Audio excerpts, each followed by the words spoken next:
After a victorious campaign, Alexander the Great crucified over 10,000 human beings to celebrate his victory. I'll return in a moment with the amazing facts about the sacrifices of Satan.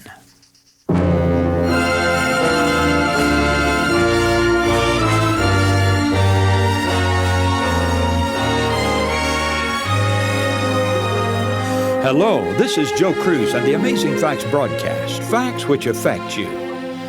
Today we come to the climax of our series on paganism in the church, and the subject today is centered in the symbol of the cross. Although the cross has become a revered relic and often even an object of worship, I'd like to explore the ancient background of this cherished symbol. In our last broadcast, we discovered that the Bible describes the worship of Tammuz, the pagan god of the sun. Satan inspired those idolatrous people to represent Tammuz by the letter T, the first letter of his name. It came to be a worldwide symbol of sun worship and all the moral pollutions attached to that kind of worship. The heathen actually sacrificed human beings to the devil on crosses. Centuries before Jesus was born, crucifixion was a method of worshiping the pagan sun god. When sun-worshipping generals went to battle, they offered thousands of human sacrifices to the devil. It's said that Alexander the Great, after a victorious campaign, crucified over 10,000 human beings on the cross to celebrate his victory. 3,000 chief Babylonians were crucified at one time as a sacrifice to the devil. When the Catholics first went down into South America and Mexico, soon after they were discovered, they were amazed to find that the sun-worshipping heathen there had crosses. They were amazed because they did not know that they knew anything about crosses. They didn't know anything about Christianity, but they had crosses because they were the sign of Tammuz, the sun god. But listen, friends, the time finally came for the Son of God to be born. The exact day of his birth, of course, nobody knows, but he lived to be 33 and a half years when he was crucified, which was in the spring of the year at the time of the Passover. Now listen, it's almost too terrible for words. You remember Tammuz was exalted by Satan to be the false Messiah or rival of Jesus. The symbol of the cross, the first letter of his name, T, was the sign of sun worship. Down through the years, many times, as Satan has succeeded in leading Israel into sin and pagan sun worship, it had seemed that the sun god was victorious over the true God. Jesus, the creator of the world, came into a world that had forgotten him. He suffered every insult at its hands and finally died upon the symbol of sun worship, the cross, as Paul says, even the death of the cross. Now, in order to show that his system of worship was superior to that of God's, and to show his supremacy, Satan heaped the supreme insult upon Christ by crucifying him upon the cross, the symbol of sun worship. Think of the Son of God dying in such awful humiliation while the people looked on in derision. What mockery, and what rejoicing then by the demons! The Son of God delivered by his own people and crucified by the sun-worshipping Romans on the symbol of sun worship. Think of the great Son of God dying in such awful humiliation while the people looked on, wagging their heads in mockery. But Satan saw that his disguise was torn away.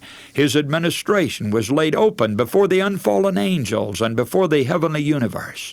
He had revealed himself as a murderer. The last link of sympathy was broken.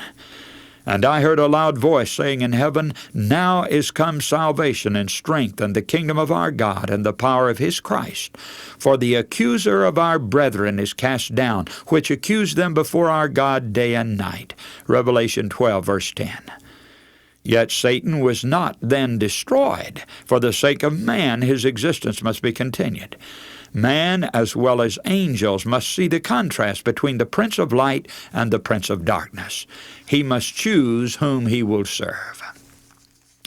Now, as we look at Calvary, what do we see?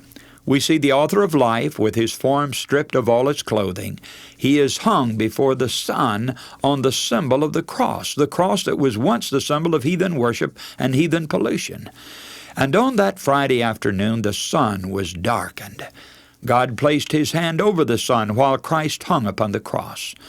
Now, blackening the sun by God's hand was not just an incidental thing. It had some significance to it. There was a reason why that sun was darkened. You see, that sun to the heathen was a symbol of the devil, or sun god. So God placed his hand over the sun to show that he controlled the sun. God said, that's as far as you can go.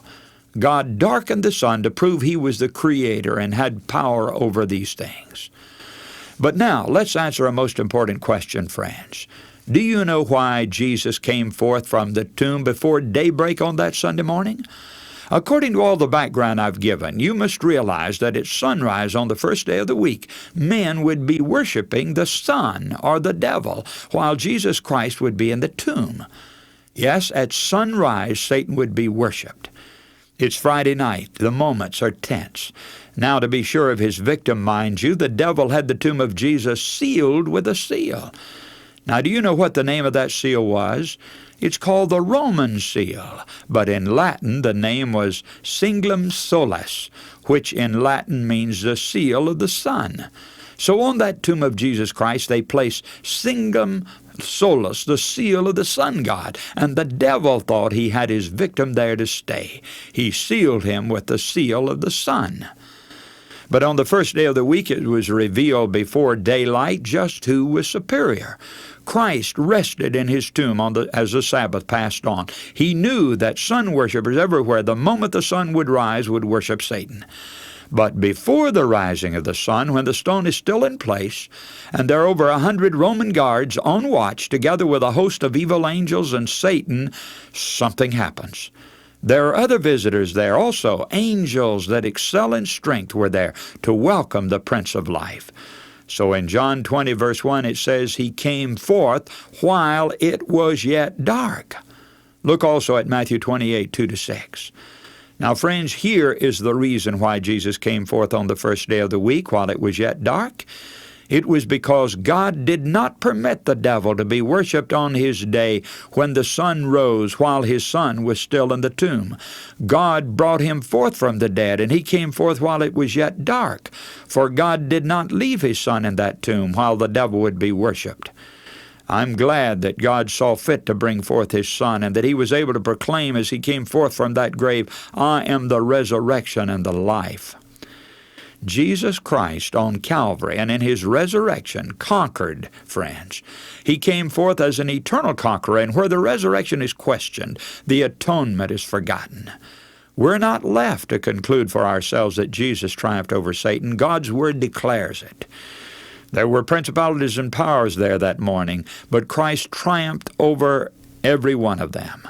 And Jesus Christ was out of that tomb when the sun rose, and the devil was not worshipped while Christ lay in his tomb.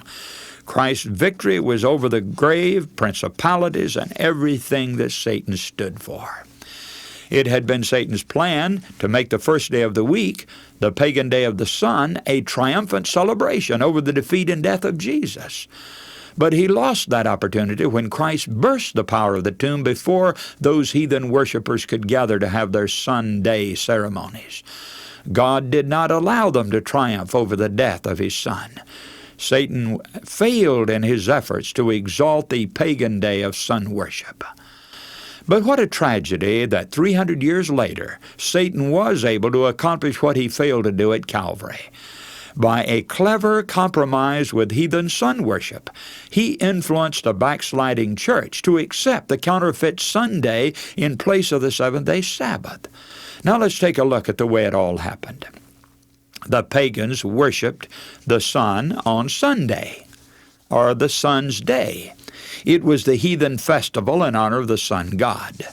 Webster's Unabridged Dictionary says of Sunday, quote, so called because the day was anciently dedicated to the sun or to its worship, end quote. The North British Review, volume 18, page 408, calls Sunday, quote, the wild solar holiday of all pagan times, end quote.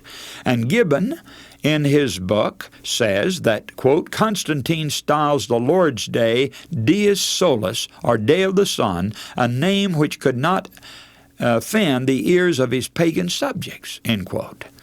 The Schaff-Hartzog Encyclopedia has the following to say on the subject of Sunday. Sunday, Dies Solis of the Roman calendar, a day of the sun because dedicated to the sun, the first day of the week, was adopted by the early Christians as a day of worship. The sun of Latin adoration they interpreted as the sun of righteousness.